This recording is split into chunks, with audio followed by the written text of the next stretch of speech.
Welcome to the Product and Cake podcast. Today with your hosts, Gonche and Paul. And we are welcoming you to the brand new episode of Product and Cake, tackling the topic business-led versus product-led. And it's not about LEDs, it's about strategy. Yeah, it was funny when I was searching a little bit for this topic to have more to say. I just searched organizations that are business-led, but it showed me what happened. I touched the cable, sorry. It's okay. Should we continue? Yeah, continue, of course. Always continue. All right. Yeah, so we are recording like this. You will hear everything. But yeah, so when I was searching for organizations that are business-led versus product-led, Google suggested me to search for corporations that are LED, and then it showed me a lot of lamps. So we are not going to talk about lamps. We are going to talk about strategies. Exactly, because we stay with the main topic, product and technology, because we are both working in a technology company, basically, building the market leader car platform. And of course, it's a very big question how to maintain speed and be innovative, even though you are the market leader and you reached a significant size of people who want to be involved, who want to be heard, who don't want to be overruled, all the stuff that comes with people. So it's a big, big topic, and we will tackle the surface. And big thank you to Art, who's basically my manager and was listening to the podcast episodes and suggested this topic. So in my next one-on-one based on this podcast, I need to justify myself maybe. Yeah, so this is a very important topic, and there are a lot of different ways that you can run the company and you can define the strategies for the company. It can be based on the technologies that the company is using or the products that the company is going to build, or based on the business. I think one of the books that, from my perspective, went really deep into the topic was Empowered. I think it's by Marty Kagan, and it went really into the topics of empowered product teams, how successful companies are dealing with their product teams, how the product teams then work on the technology of the company, not as a service to the business, but as the main aspect of the business. And I would really recommend everyone to read it. Definitely. So you're saying putting the product in the middle of the strategy because we are basically building a tech product? Yeah, exactly. So at least this is what the book really touches upon, that you can deal with the company in two different ways. If you have, for example, a company that sells tickets for trains and buses online, are you considering your company a ticket sales company, or are you consider your company a technology company?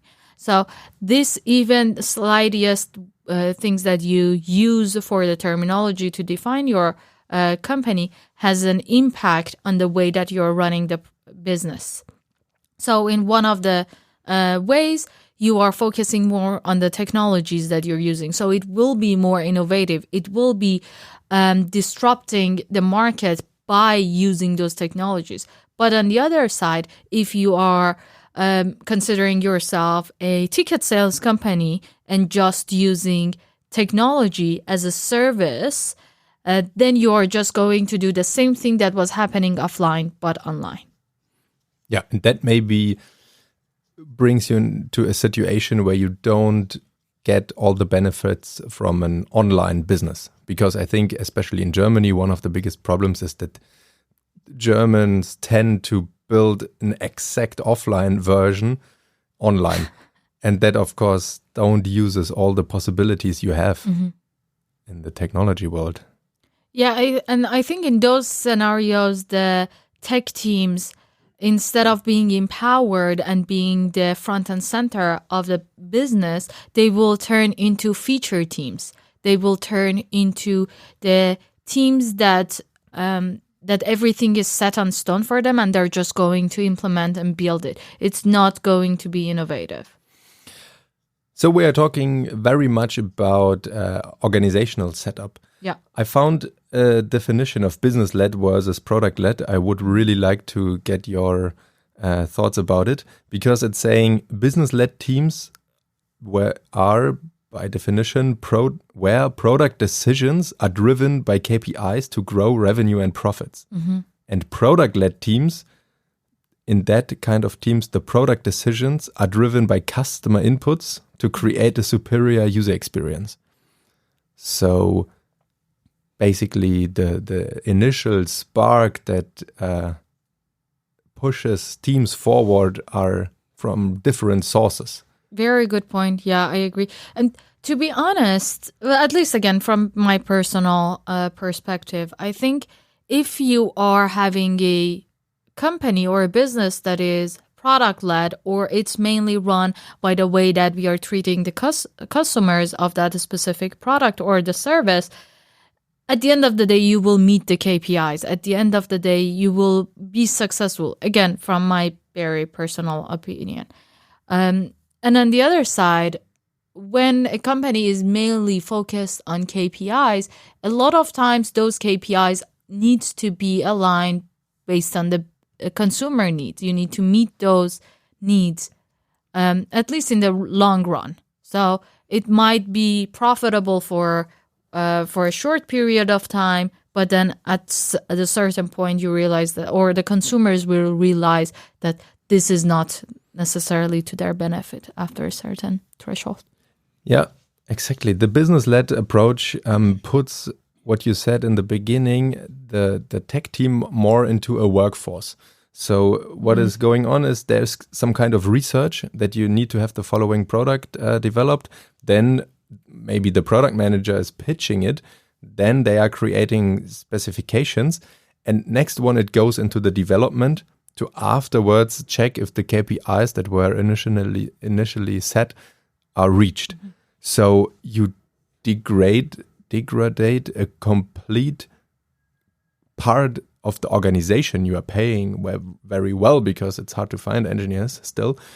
And you put them into a situation where they just follow orders, more or less. Yeah. And I think there's a huge knowledge and dedication to the topic, ideally, that is not used in that approach. Yeah, that is exactly also what this book Empowered mentions, that feature teams, which is in the same example that you mentioned, is the same thing. Feature teams are often tasked with creating a feature as quickly as possible, and they are tasked with that specific feature. So everything is already predefined. And empowered product teams are the teams that are empowered to solve consumer problems in ways that works for the business. So at the end of the day, the goal is having a sustainable business. It's rarely the case that we are completely going to remove the business aspect from the company, but it is the different ways that we are going to meet those needs of the business. Yeah. Rutger Bregman, in his book Humankind, is saying that people act like how you expect from them. And this empowered approach, or also more product-led, requires all other parts of the organization to trust the product and tech team to have also the knowledge about the business mechanics and the business model. And I think when you are not working in product and tech, you can make very much in educate your colleagues into that, so that the knowledge is spread, and then you can trust in the people that they will learn and understand and build a product that is meeting the expectations in the end. Yeah, and so I think here we should clarify something. When we are talking about a product-led team or a business, we are not going to remove the roles of supporting roles in a lot of businesses, such as or supporting functions in a lot of businesses, such as HR. That HR person has a direct impact on the product. That a sales team member has a direct impact on the product. Yes, in this scenario, we are considering the team or the organization product-led, but it doesn't mean that only the product managers or only the tech people who have a direct access to the product are the frontier. I think it's a mind shift in every single person within the business. It's a mind shift, and it's also a question of how knowledge is going through the organization. Exactly, because the sales teams, they have so important knowledge about the customers, and they know what the customer is asking for. And okay, it's common sense that also product should talk to customers, but it's more in a research way or in an experiment way.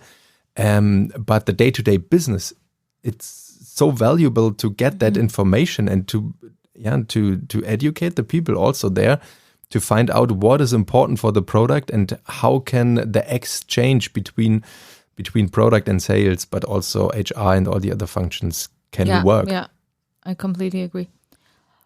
When we talk about product-led, also often, at least recently, we hear it in the sense of product-led growth versus sales-led growth or marketing-led growth. I think this is a new movement, or at least, again, based on my research, I felt that this is quite new or started in 2017, 2018. So again, it's so still super old. Well, if you want to consider the birth of software around 1940, okay, then it's quite new in the young life of online businesses that we are facing with product-led growth versus marketing-led growth and sales-led growth. So this time, it's not necessarily about the organizational setup, but it is based on how we are going to grow the business from one customer to 10x.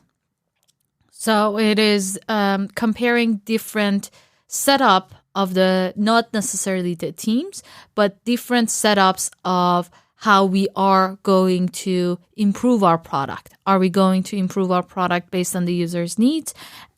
Again, very similar to the organizations, that what we put in the front and in the center. But it is the difference between are we going to 10x our business mainly based on the relationship that the sales team has with the customers, based on the increases of prices of the service that the users are already getting, or no, because there will be additional services that the consumer buys because the product is so good. And all of that are super important questions, and I think multiple ways are totally valid to follow.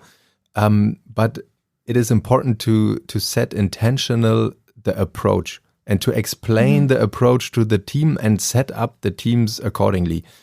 Because having everything a little bit, that leads to chaos and to bad prioritization or no prioritization at all. Because if you don't bring the teams intentionally together to follow one of these approaches, then you have conflicting needs. And we just recently discussed about that sales have requirements to product to meet their business goals, to get their bonus in the end of the year. But product wants to have product-led growth or product-led strategy. And then they say, okay, sorry, but what you're just saying is not relevant for the long-term product. So it's super, super complicated, but you need to bring that together. Exactly. And what you mentioned, I want to take with me that you mentioned it needs to be clear, it needs to be decided that, okay, this is the way that we are going to move forward, and it needs to be clearly communicated with the team. Because if we have different understandings in the same organization, we are going to run in very different directions. Yeah, especially in this crazy times we're living in, where everything is chaotic. I think it's fair to make a decision, but also explain that the decision is based on the information in that specific moment, and that you will revalidate it, and that you are trying, and that you are going forward. But you need to set some boundaries to have the people be creative in a certain direction, and not in all directions at the same time. And I, of course, know that the people want to have long-term plans, and they want to be sure that everything is set in stone, and then they can follow that path. But we need to accept that this is not the time we're living in. We are not living in the industry with the very young tech at all, but also not in the time where we can just relay that one decision we do today is valid for all the time. Yeah, completely. I completely agree. Yeah. And again, this comes back to a lot of different companies and different ways that they need to run their business. And I don't think we can say one simple solution or one single solution can work for every single business and every single company. I, for sure, personally prefer product-led growth, product-led businesses, empowered product teams. But I also understand that in a lot of businesses, this might be more damaging, not only to the business, but to the people who are part of that business and have been working in a certain way for a very long time. You need to talk to the people in your organization. And of course, the businesses are different, but also the people are different. And maybe you have a super strong business person in your team, and it makes totally sense to let that person drive and define the strategy and roadmap. But it could also be the other way around. Or it could be that we need to try it for the next 6 months because of certain requirements from the market or from the strategy. Yeah, I agree. So in the end, don't follow a buzzword. Learn about them, get your inspiration, and then make an intentional decision. And communicate it. Wow. So I hope that's your thing you take out of this episode. And also read the the Empowered book. Yes. I would totally recommend it. We add it to the show notes. And don't forget to subscribe. Goodbye. Bye. All right. So thank you for listening up to this point. I really appreciate it. We really appreciate it.